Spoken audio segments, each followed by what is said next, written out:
Hello, everyone. Hello, and welcome. Welcome to episode number 33 of Showing Up Perspectives on Cancer. It is so great to have you here. And I am Tim Sohn, and this show was created as a safe space where cancer survivors and cancer supporters come together to share their stories and connect, as well as find resources that provide healing, hope, and resilience. As I said, I am Tim Sohn, a 15-year cancer survivor, host of Showing Up Perspectives on Cancer, and a live streaming producer and coach for impact-focused nonprofits, businesses, and entrepreneurs. Thank you so much for joining us. Please let us know where you are tuning in from and what is your connection to cancer. You might notice that things are a little different around here. That is because I am not in the middle of nowhere in Chehalis, Pennsylvania. I am in the middle of nowhere, North Conway, New Hampshire. So that is where I am tuning in from. Where are you tuning in from? Let me know in the comments. I cannot speak tonight. I so appreciate you being here. We want this to be a conversation with you. Also, we encourage you to connect with each other in the chat. But before I bring on our guest tonight, I need to introduce you to somebody else first. Tonight, I will be joined by Mark Kageyama as guest co-host. Mark Kageyama is a stage 4 cancer patient with prostate, bone, and lung cancer. He has a YouTube channel called To Be Your Own Hero, where he shares his own cancer journey and tries to inspire people to appreciate their health, their beautiful lives, and to not sleepwalk through life. Personally, he feels so blessed to be able to open his eyes in the morning to experience a wonderful new day.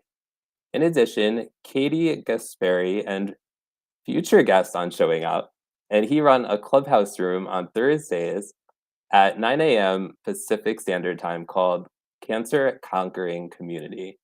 Mark has also been a previous guest on Showing Up Perspectives on Cancer. So I'm going to bring Mark on the show right now, and let's welcome Mark to the show. Hey, Mark. Hello, Tim. How are you? I'm doing great. How are you? I'm doing absolutely fantastic, and I'm so excited to be here and be on this side. I'm excited. I'm looking forward to it. Yes, welcome. It's so great to have you as guest co-host. And Mark, tonight, who are we having join us as a guest? Tonight, we're having a conversation with your sister, Eileen Sohn, and her perspectives on cancer. But before we get into Eileen, for those who haven't wished Tim a happy birthday, his birthday was, I believe, yesterday. Let's wish Tim a very happy birthday. Happy birthday, Tim.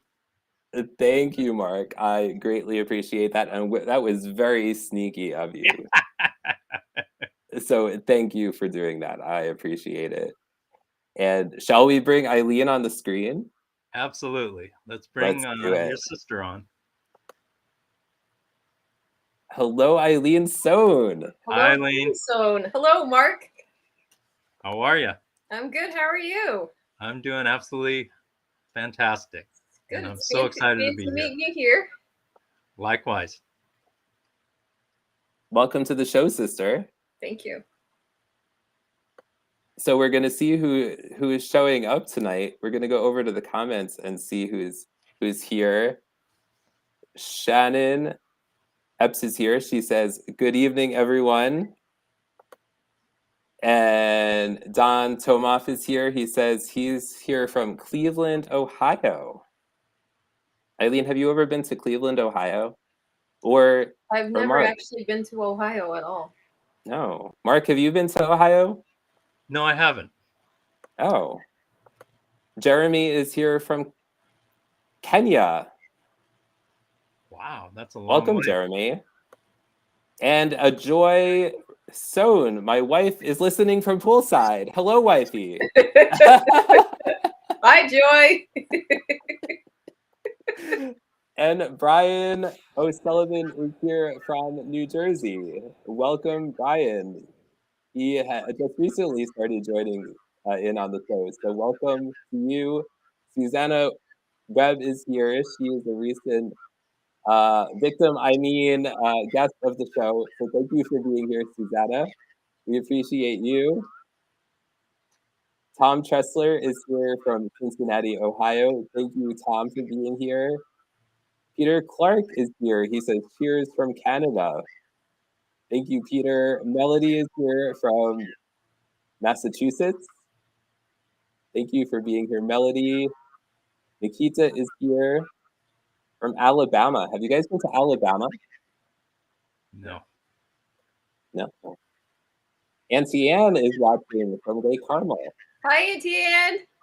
Hello, Auntie Anne. We have Hello, family everyone. watching. Yes. Bill Bradford is here watching from an undisclosed location. I wonder where it could be. Mark Engstar is watching from New Zealand. Thank you for being here, Mark, all the way from New Zealand. Terry Tomoff is here from Crofton, Maryland. Bill Tomoff is here. Multiple Tomoffs are here. Thank you for joining us all. Dawn McCall is here from Riverside, New Jersey. Thank you for joining us. Lagia is here from all the way from Costa Rica. Thank you for joining us, Lagia. Inger is here. So many of you are here. Eileen, you are popular. And Mark, both of you. You are so popular. I don't think it has anything to do with me. I hate to break that to you. I think it must be you guys. Diane Jackson is here from Canada. Thank you all for being here tonight. You guys are amazing, all of you. But we are here tonight to hear about Eileen's connection and perspectives on cancer, right? Right, Mark Kageyama?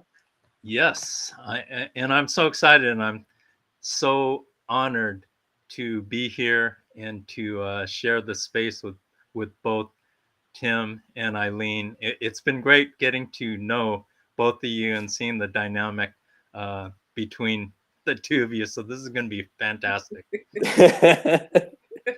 Yeah, this should definitely be interesting because cancer isn't really something that Eileen and I discuss really ever since the diagnosis, right? No, we Yeah, talk about it at all.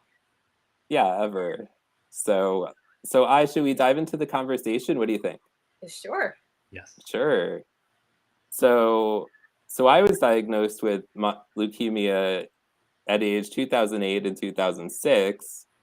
So as my sister, what was your reaction to my being diagnosed with cancer then? I think it was a little bit of a shock, mainly being because you were not sick. You had no symptoms. And I don't think you ever expect that somebody's going to come around and tell you your brother has cancer, especially when you were in your 20s. But I think because we had experienced so much cancer in the family previous to it, it didn't really come as a shock. I mean, it was a shock, but it was something that we had been exposed to when we grew up. So it didn't seem as unusual as it would to somebody who had never heard of it. Right. So that being said, Eileen, what are your memories from the first few days that Tim was in the hospital and diagnosed? How did that affect you, and what were your thoughts? Well, I think it was a little shocking, but mostly I just remember being in the hospital and all the nurses and all the doctors and all the paperwork and they came in with, we want to treat with this and we want to treat with that. And I think that not knowing what it was they were doing, there's not a lot of explanation when you go into the hospital. you know, it was sort of an emergency situation for him because his blood cell levels were so high, that they just needed to figure out what the immediate, not cure, but they had to figure out immediately what they were going to do.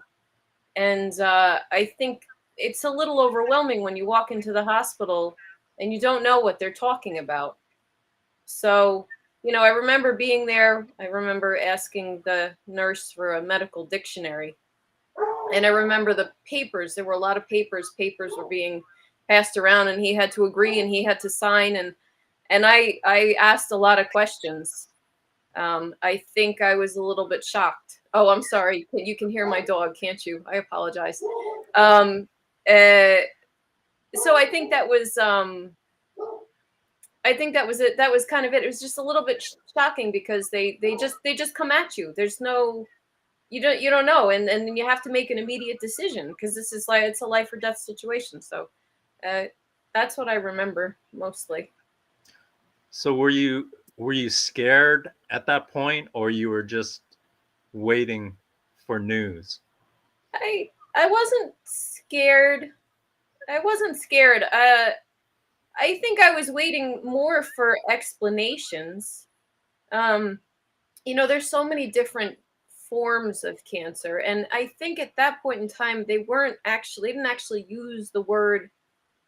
They didn't use the word leukemia. They didn't use the word cancer in those first few days. They really just said, there's an imbalance in the blood, and we have to regulate it. Which is, so it wasn't, it wasn't scary. It was just more, okay, well, what's going on, and what do we do next? Yeah. I do remember Eileen being really, really supportive and there a lot in the hospital and asking lots of questions of the doctors and them wanting to put me on some sort of clinical trial that nobody had been put on before. And Eileen was, asked for the medical dictionary like she had said, and she was just really supportive. So I wanted to say that and how much I appreciated that. Yeah. So Eileen, between all the, like you were saying, we've had a lot of cancer in our family and our extended family. And so has that influenced your own healthcare decisions at all in terms of getting any kinds of screenings or any other kind of tests or anything like that? No. But I do think it has changed how I live. I'm sort of a live by the seat of your pants kind of a person. I think I have a much greater perspective on how short life is in a way that a lot of people don't understand. And so I don't think anything of taking chances and taking opportunities when they present themselves, because I have a good understanding of I'm here today and we don't know if we're going to be here tomorrow. So, I go for regular screenings. Women need to go for regular screenings. I don't like the doctor. I avoid the doctor like the plague.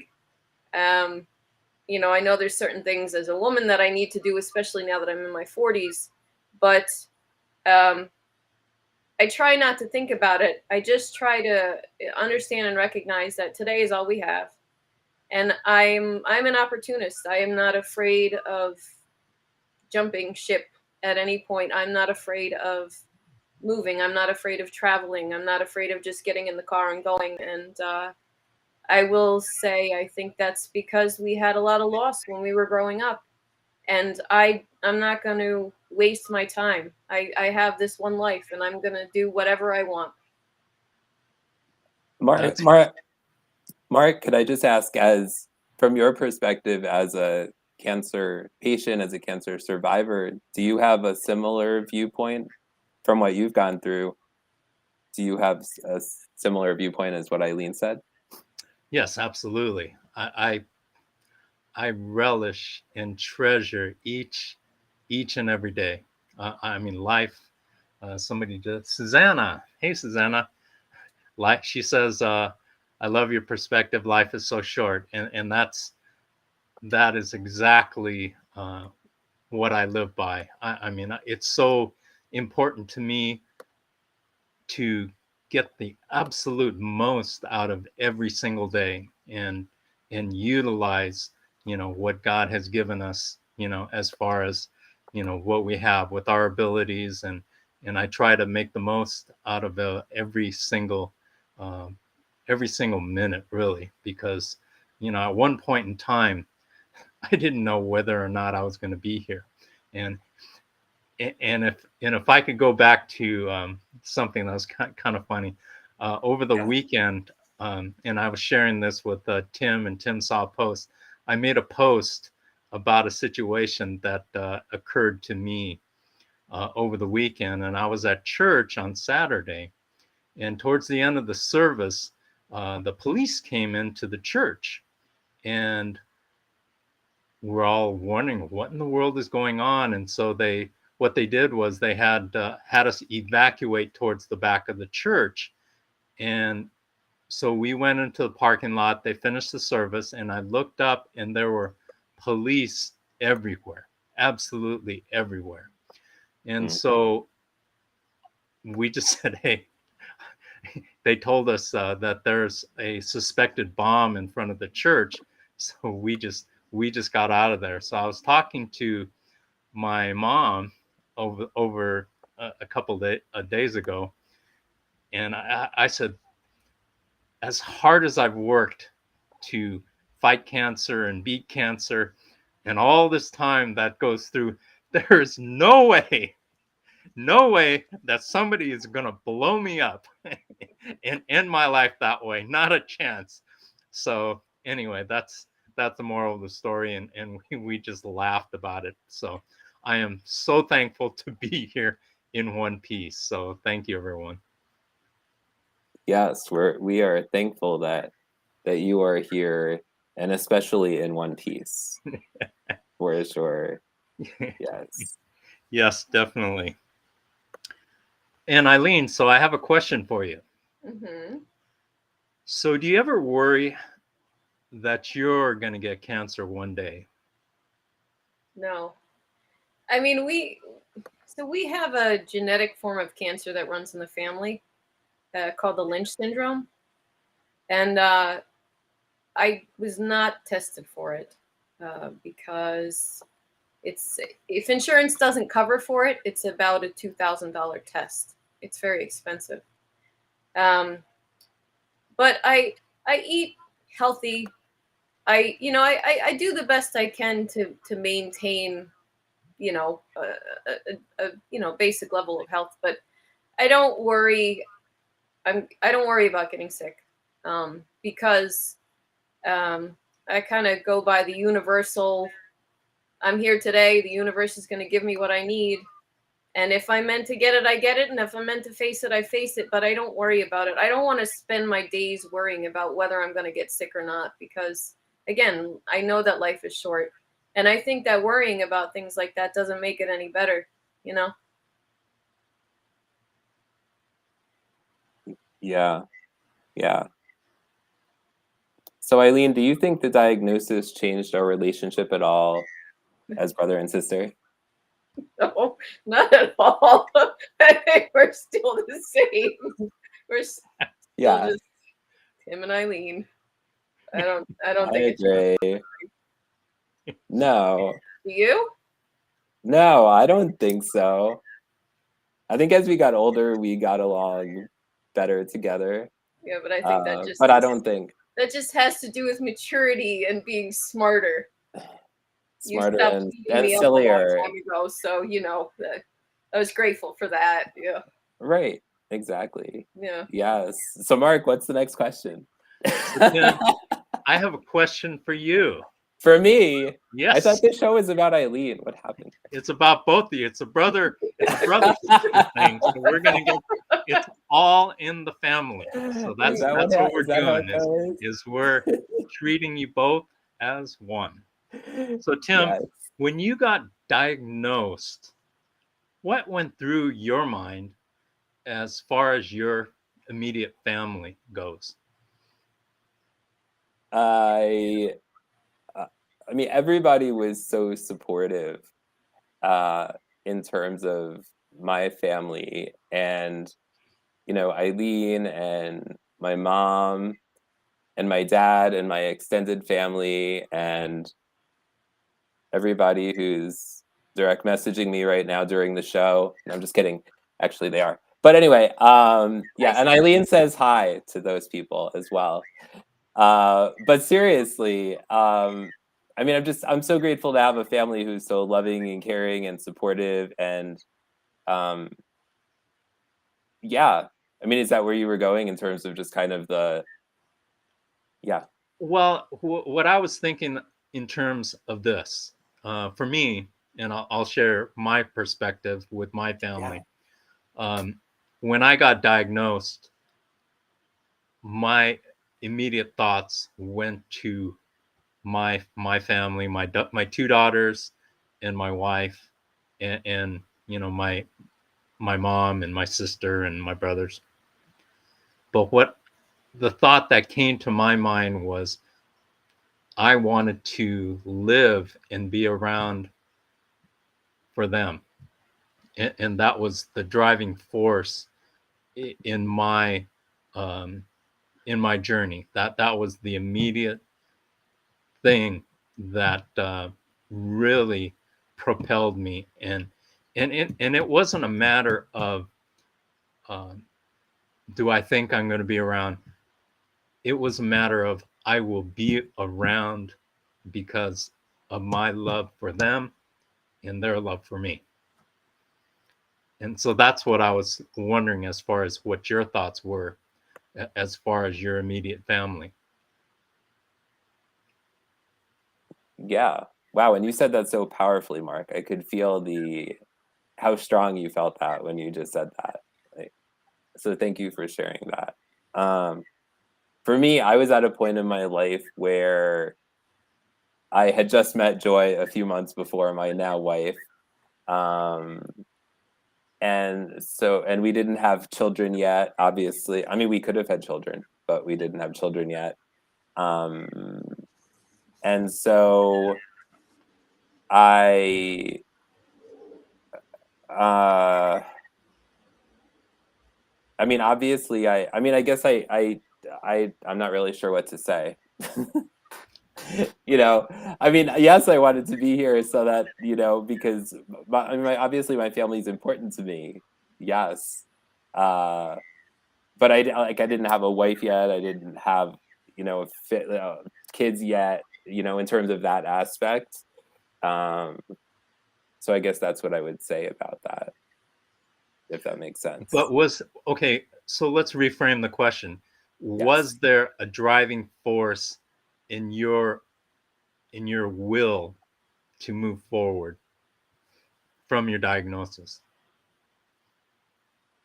Like something specific in terms of why I wanted to, I mean, Like what with when you were first diagnosed, yeah. when you were first diagnosed, was there anything that you changed to make you want to get married or have children? Was there a different perspective of thought that went through your mind right after you were diagnosed? Because when you first met Joy, you hadn't been diagnosed with cancer yet. So was there a thought? Was there a fear? Was there anything that made you say, I want to do this differently. I want to change this. I want to make this happen? Not that early on, no. Not for me. A lot of changes that have happened in my mind have happened more recently when I became cancer free in December of 2021. Um, and my story is kind of like I over my 15 years of my cancer journey, or more than 15 years now, I've taken oral chemo medication and I've never really been sick, like really sick from the leukemia or the chemo medication. So I have uh, felt good for the most part. So maybe that's part part of my perspective, if that makes sense. Does that make sense, Mark, at all? Yeah, it makes sense. I think what I see is this is, your parts of your life hadn't matured yet when you got your cancer diagnosis. And so you hadn't formed, you hadn't thought in terms of family because you weren't even married yet. And so, as you say, once you were cancer free, then you had a different perspective looking back, as far as, the journey that you went through and how you want to move forward. And Joy is correcting me that we met after my diagnosis. So that also Some happened. time ago. You don't remember these things sometimes. Exactly. Thank you, dear. Yes. Yeah.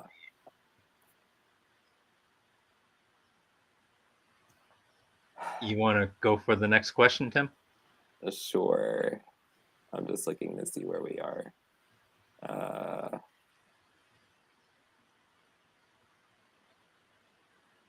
Here we go. So Eileen, in your opinion, what needs to be done in the area of cancer moving forward? What needs to change? I don't really know. I mean, probably because I don't have cancer, so I don't know how it feels, but I will say I think there needs to be a greater focus on maybe on I know, Mark, you and I have been talking about, the way you eat and making sure that if you're going through cancer, there's so much focus on getting rid of it, taking pills or chemotherapy or radiation. But I think there's a severe lack in diet and replenishing the vitamins that you lose. There doesn't seem to be much focus on that. So I think that that's a good thing to recognize, is that everything that you're taking to kill the disease is a lot. It's a lot of poisonous chemicals, and I think there needs to be a little bit more focus on how do you replenish what you're losing. When they're trying to get rid of the bad stuff in your body, you're getting rid of the good stuff also. I think there's a lack of that. I completely agree. Completely agree. And I am huge on diet, because in my opinion, that's what saved my life. And I did a combination when I got cancer. I did a combination, and I tell people that it was probably 50 conventional and alternative.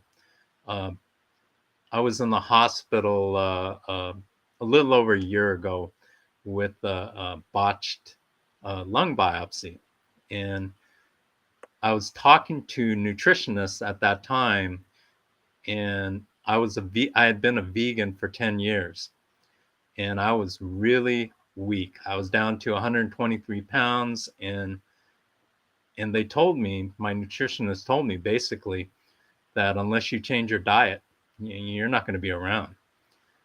And when you're posed with that kind of question, you get focused really fast, and you realize that, hey, you got to move, and you got to move now. So at that time, I completely changed my diet. And, I don't have enough time to go into it here, but, I added grass-fed beef and wild salmon and organic turkey, organic chicken, along with fruits and vegetables and smoothies and lemon water and everything like that. Totally changed it around. And today I'm up at over 160 pounds, and I have a lot of confidence I am going to be around. So I believe that they were absolutely right on, my nutritionist, when they told me that that, hey, unless I changed, I was not going to be on this earth. So I'm so thankful to the volume of people that have helped me get to where I am today. And, a lot of the people here that are in this live stream, I know a lot of you, and I appreciate all of you. And I appreciate you, Tim, and you, Eileen. And I'm just so thankful for just the community, the cancer community, which has got some of the greatest, most wonderful people on this earth. It's just, I can't say enough, and I'm so thankful for that. So I don't know if I answered your question in this long roundabout way, but that was my answer, Eileen. It's good.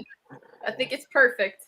I'm going to try to make it a little more lighter in here. I'm going to get up for just a second. Sorry, the lighting in here is horrible. That's okay. Well, we're thankful for you, Mark. And while Eileen's adjusting the comments, while Eileen's adjusting the lighting, I'm going to go to the comments. Suzanne is agreeing with you, Mark, about nutrition.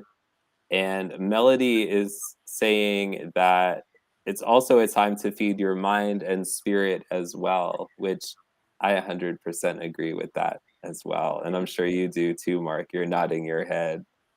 I love Melody. Melody is awesome. In fact, Melody is one of our moderators on Cancer Conquering Community on Thursdays. Oh, wow. I didn't know that. That's awesome. Yes, Melody is awesome. That's great. And Bill is saying support systems are so important, Mark. Melody is also saying gratitude is nutrition for your mind, body, and soul. Ellen is saying support is the most important treatment. Thank you, Ellen. And Nancy Barrows is in the house. She is saying, hi, fam. Hello, Nancy. How you doing? Thanks for warming up this seat here next to Tim. So I appreciate that.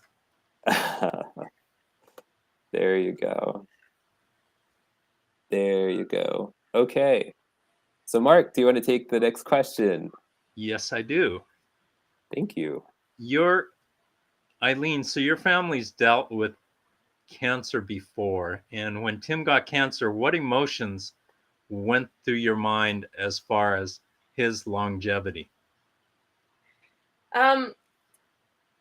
It wasn't, I think, there was a sense of fear just knowing because, he was so young. But we had dealt with so much tragedy when we were growing up. A lot of people in our family had cancer. And a lot of people got sick, but a lot of people got better. A lot of family members of ours have had all different kinds of cancers, and they bounced back, and they bounced back, and they bounced back multiple times. And I also, I think that my mom has a pretty good perspective on things. And she always sort of had a way of saying things that made it seem like this is just one more thing. It's not so bad. It's not something you have to worry about. We don't know yet. We don't know the diagnosis. People have had cancer multiple times, and people have made it through multiple times. So it was never a question of how long was he going to live. It was just a matter of what is it and what are we going to do to tackle it? And that's really it. I don't think I even recognize that there is a longevity or not, because at the end of the day, like you were saying today, you were at church and there was you got good and scared at church. Anything can happen. You can be in a car accident tomorrow. So if you spend every day worrying about what is this one thing going to do to me, it's just, I think it's silly, because something else could happen tomorrow that has nothing to do with this. So why are you going to waste your time worrying about how long is this going to last? When is this going to, we all are gonna, we're all gonna expire one day, all of us. None of us know when, and none of us know how, and so it's not something you need to worry about, because you could live to be 60, you could live to be 100, you could live to be 12, and you have no control over that. You're here, in the universe is gonna give you what you need, and they're gonna take you when the time comes, and that's it. So I don't think I ever really worried about that. It's not a thing you should worry about. I completely agree, and I love your use of the word expire. Whenever I think of expiration dates, I think of that that thing in the refrigerator you look at and like, oh,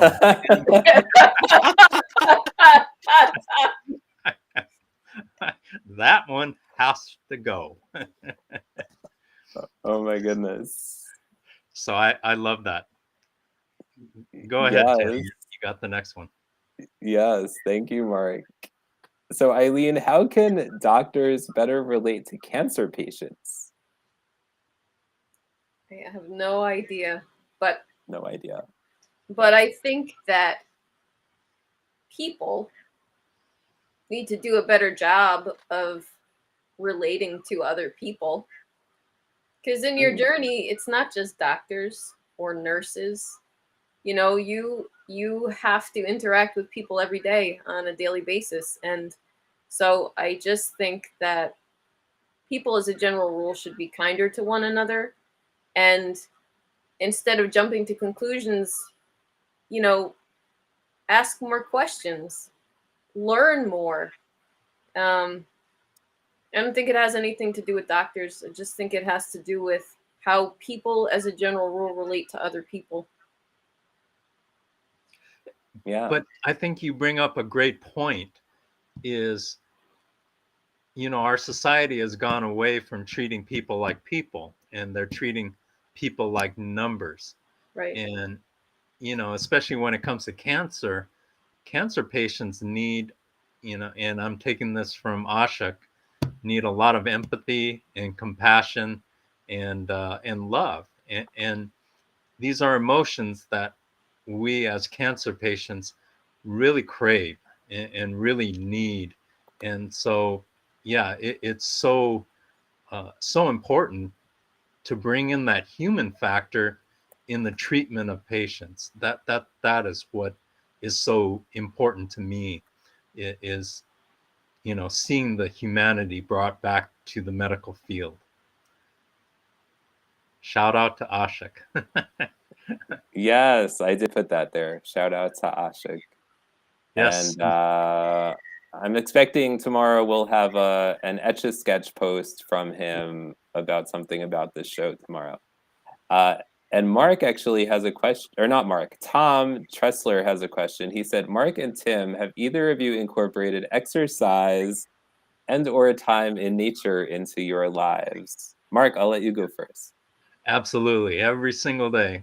I've prior to getting cancer, I was a workout fiend. I was in great shape, working out 4 to 5 times a week, and my legs were like literally like solid like rocks. And I thought I ate well as a vegan, but I didn't eat well as far as cancer was concerned. But I take walks almost every single day, and I love it. And my outlook when I walk is totally different now. Before, I would just walk and just think about nothing. But now I make it a point to look around at every single walk that I have, and to look at the sky and to look at the trees and to look at nature, and take it all in. And I also work out with weights again, and I was so weak. I went from curling, I was able to curl up to 40 pounds at one time.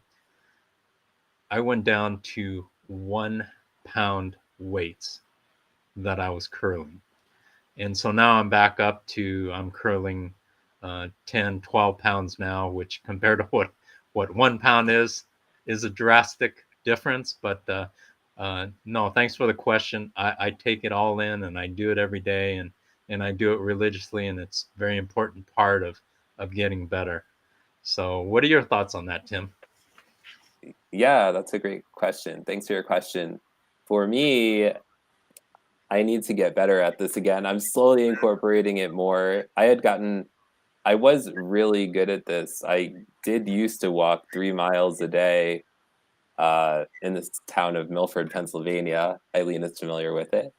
And I was really good at it, especially at the beginning of COVID. I would go early in the morning and walk every morning. But slowly during COVID, the habit got less and less, and but I'm going to start getting better at that again. I love nature. I love going on walks along the Delaware River in Milford, Pennsylvania. Um, and I'm going to start doing it more. And shout out to Riley again. I'm By the so way, sorry. Riley, I love The only Riley. room where she doesn't come in. She's a very loud dog. We're keeping it real here tonight. We like to Yes. do that. Yes. So yeah, that's kind of my status of nature and exercise. Need to be doing more. Love nature. And yeah, Ellen says, Tim, I always loved your nature posts. Yeah, I love doing nature posts and the actual nature, being in nature part. So yeah. And Ellen says mindfulness. Yes. Mindfulness Mark. She's got the alliteration going on. So Eileen, I have a question for you. What are your thoughts on your brother Tim winning Man of the Year for the Lymphoma Society? And what are your thoughts about all the work and efforts that he puts in for the cancer community? So he did a tremendous job raising the money that he did. And the thing that was so impressive is that he had people from all over the world help him. It wasn't just, one guy in one community. He had people involved from Alaska, England, New Jersey, Pennsylvania, Canada. Um, uh, I think I was really impressed by everybody that just jumped in to help. It was, I think, much more stressful than he let on. Running a 24-hour marathon and then again another 12-hour marathon is something that I couldn't even do an hour. Like I don't know how, but he managed to get all of these people involved. And I think the most wonderful thing about it was he just had this giant community of people. All you had to do was ask, and all these people jumped in. So I think that really, that was amazing. It was amazing just to see how everybody came together to try to make the most out of, it was long. It was a long journey. It was a lot of weeks, a lot of preparation, a lot of, just getting people together to just, community was just, it was incredible. And definitely something to be very proud of. There was a dinner at the end, and to see all of the people that worked towards one goal was really amazing. We are so proud of you, Tim. Congratulations. That is just a monumental honor, and I'm so happy to call you the Lymphoma Society Man of the Year. That is so well deserved. Thank you. Thank you, Mark, and thank you, Eileen. And you know that I'm the king of deflection. So, yeah, but so many people did come together as part of that. There were so many people, like you were saying, from so many places around the world. And I'm just so grateful. I'm going to deflect and thank all those people. And why don't I have puffs here? Now I need the puffs. Me too, Eileen, because now I need puffs. Yeah, it was just such a beautiful coming together of so many people for such an important cause.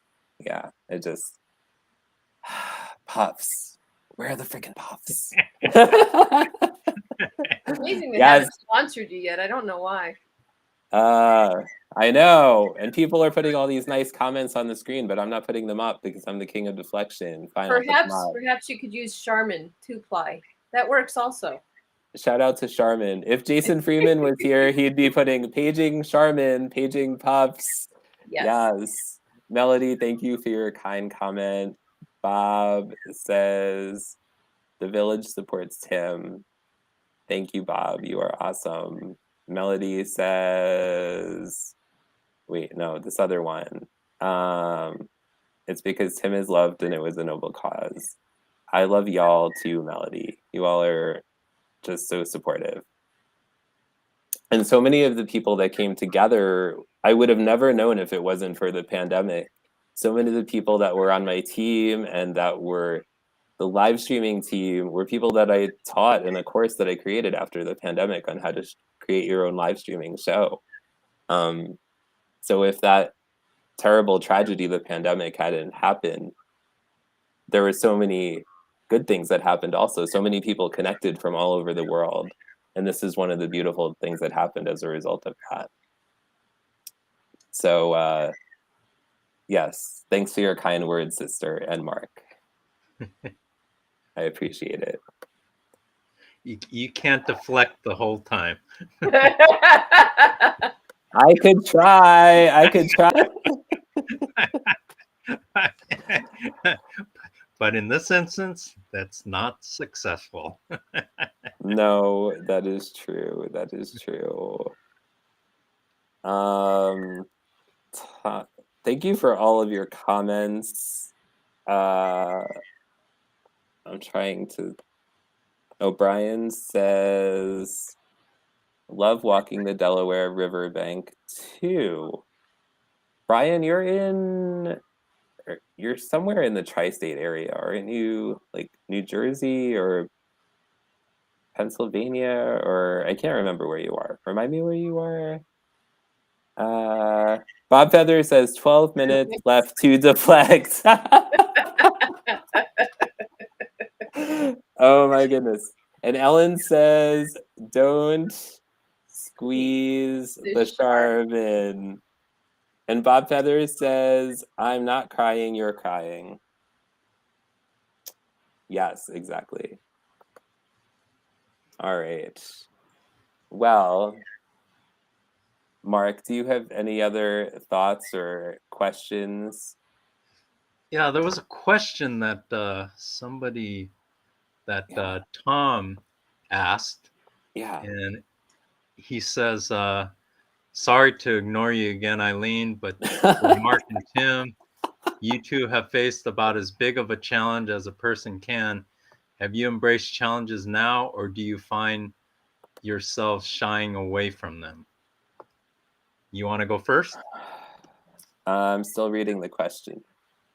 You could go first. Okay. As far as the challenges, I've taken an approach of going right at them from the word go. I mean, that's been my approach.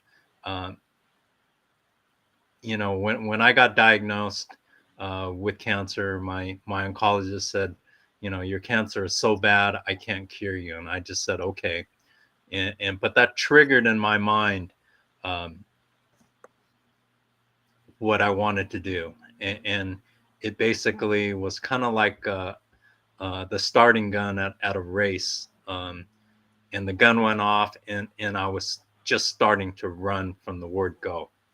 And, you know, I've embraced reaching out to people and going after things. And that's just been my my whole MO this whole time, is just go after it. And make it happen, and you know, do things that are necessary. And it's an everyday thing. You know, cancer is, you don't take vacations from it. You know, it's an everyday um, thing that you address, that you take care of. And a whole a good portion of my day is around some form of cancer, as far as uh, research, as far as reading about it, connecting with people, my diet, exercise. You know, my whole life, you know, it revolves around me getting better on a daily basis. And but that doesn't mean, uh, absolutely, Bob, I chose to fight, and still fighting, and um, that's been my attitude. I am, from day one, I was never ever going to give up or quit, because that was not an option. And interestingly enough, I read a book called Radical Remissions by Kelly Turner, and that book, that was one of the features of the book, was she said that the absolute will to live is so important, and it's a characteristic that she saw in so many people that did survive. You know, because you see people, they get their diagnosis, and you know, the oncologist would say something like, oh, you have 3 months to live, you have 6 months to live, and they plan their lives around that time period. You can't do that. I mean, the doctors, they've gone through a lot of schooling, and they've had a lot of experience with people, but every person is different, and every person handles news, and every person handles cancer in their own way. And you know, you're going to have people that fight, you're going to have people that give up. You know, so many people I see, they use that diagnosis pretty much as an excuse. You know, hey, I only have 6 months to live, so I'm going to get my affairs in order, and I'm going to do as much as I can in this period of time. And I just took a one day at a time approach. Every single day is so important and so critical to life. And if you maximize every single day, you're going to get a lot out of your life. And so at this point in my life, I know at some point I'm going to go, but now I could, you know, I know I have the foresight and the ability to say, you know, hey, when I do go, I gave it everything I had. So that's my my philosophy on life. I love that, Mark. I love all Thanks. of that. And in terms of my perspective is, I mean, mine is similar in terms of, you know, if, you know, challenges were to come my way, I would want to focus them, you know, I would want to tackle them head on. Um, I've been blessed that I haven't had many challenges over the 15 years, um, but I would want to tackle them head on. And as you are, you know, you're so focused on helping the cancer community as well. And, you know, I plan to keep on doing that as well. And yeah, but this is not supposed to be the Tim and Mark show. This is supposed to be the Eileen show. Yeah, but somehow that seems to be happening. Yes. Speaking of deflecting here, but I think Ellen has another question here. Do you see Ellen's question, Mark? If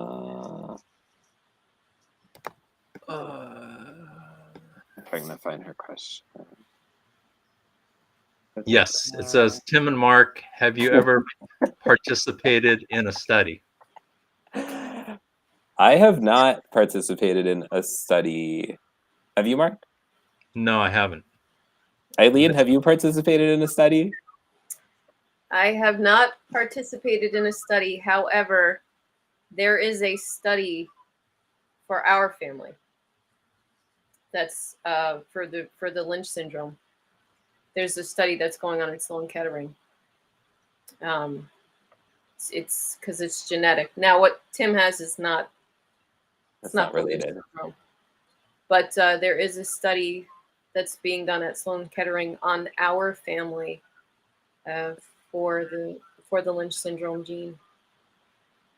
Do you want to tell people what the Lynch syndrome is? So I don't know too much about it, but I do know that it's a genetic form of cancer. It causes colon cancer, I think also breast cancer, uterine cancer. And it's important to get tested for it, because if it is something that you have in your family, in our family in particular, it has affected a lot of the men. It's important to go and get colonoscopies at a younger age. Also for the women, it's important to go and get mammograms and get your, yearly paps, because it's something that can be found. And, if not, if there's not a cure, but for each process, it can be treated. It can be treated at an early stage. So it's just important to know that there are so many different kinds of cancer, but that one in particular, preventative measures are very important. So it does exist, and you can Google a lot of information, but our family in particular, there is a study on our family for the Lynch syndrome. We have a question for you, Oh, yeah? Yes. Tom says, Eileen, this is for you. Oh. Not having walked in someone else's shoes can make it difficult to obviously accomplish this with Tim and others in your family. How were you able to do this as well as you have? So, I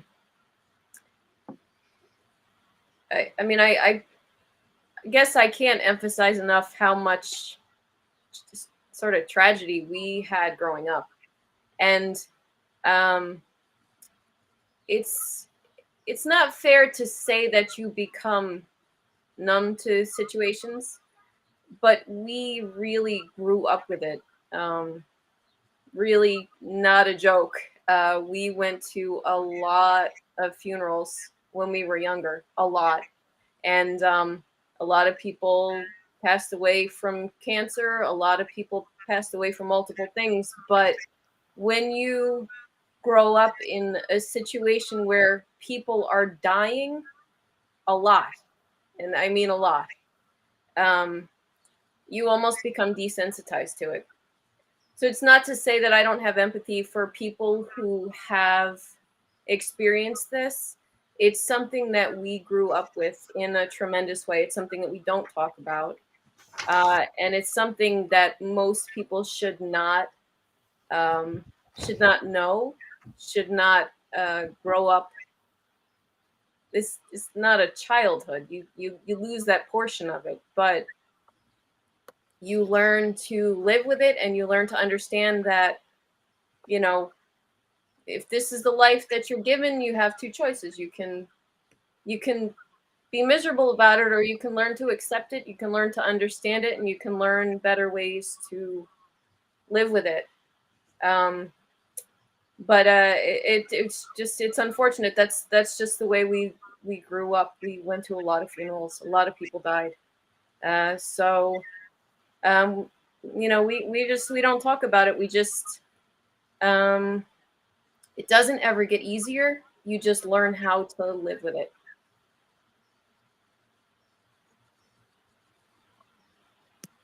Yeah.